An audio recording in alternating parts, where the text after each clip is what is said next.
நீங்க எந்த மாதிரி பர்சனை உங்க லைஃப்ல இருந்து அவாய்ட் பண்ணணும்லாம் எனக்கு தெரியாது. ஆனா குறிப்பா இந்த ஒரு பர்சனை கண்டிப்பா உங்க லைஃப்ல இருந்து நீங்க அவாய்ட் பண்ணியே ஆகணும். உங்களை பிடிக்காதவங்களோ இல்ல உங்களுக்கு பிடிக்காதவங்களோ உங்களுக்கு கெட்டதை நினைக்கிறாங்க இல்லையா, உங்களை சுத்தமா பிடிக்காம ஒரு பர்சன் இருப்பாங்க தெரியுமா, அந்த ஒரு பர்சன், அதாவது உங்களை பத்தி எப்பொழுதும் தப்பா மட்டும்தான் பேசிட்டு இருப்பாங்க, உங்களை பத்தி சரியா பேசவே மாட்டாங்க. அப்படிப்பட்ட பர்சனோட உங்களுக்கு சம்பந்தப்பட்ட ஒரு ஆளு, அதாவது உங்களோட ஃப்ரெண்ட் ஒரு உங்க ரிலேட்டிவ், உங்களோட ஃபேமிலி மெம்பர்ஸ் யாரா வேணா இருக்கலாம், உங்களை சுத்தமா பிடிக்காத, உங்களை வெறுத்து உங்களுக்கு கெட்டதை மட்டுமே நினைச்சிட்டு உங்களை பத்தி தப்பா மட்டுமே பேசிட்டு இருக்கிற ஆட்கள் கூட உங்களை சார்ந்த ஒரு ஆள் இருக்காங்க அப்படின்னா அந்த ஒரு பர்சனை நீங்க அவாய்ட் பண்ணியே ஆகணும். லாயல்டி அப்படிங்கிறது இத சார்ந்துதான் இருக்கு. உங்களை கொஞ்சம் கூட மதிக்காத, கம்ப்ளீட்டா டிஸ்ரெஸ்பெக்ட் பண்ற, உங்களை பத்தி தப்பா பேசிட்டு இருக்க, உங்களை வெறுக்கிற ஒரு ஆள் கூட இவங்களால பழக முடியும், ஃப்ரெண்ட்ஷிப் வச்சுக்க முடியும், இல்ல எந்த வகையான ரிலேஷன்ஷிப் வச்சுக்க முடியும் அப்படின்னா உங்ககிட்ட அவங்க லாயலா இல்ல அப்படிங்கிறது தான் அர்த்தம். நீங்க அவங்களுக்கு அவ்வளவு இம்பார்ட்டன்ட் இல்ல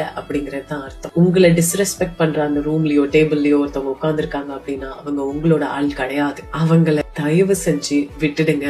let them go. they are your energy suckers. உங்களோட மொத்த பாசிட்டிவ் எனர்ஜியும் சக் பண்ணி எடுக்கிறதே அந்த மாதிரி ஆட்கள் மட்டும்தான். அந்த மாதிரி உங்க வாழ்க்கையில எத்தனை பீப்புள் இருந்தாலும் சரி, நீங்க தனி ஆளா ஆனாலும் சரி, அத்தனை பேரையும் உங்க லைஃபை விட்டு லெட்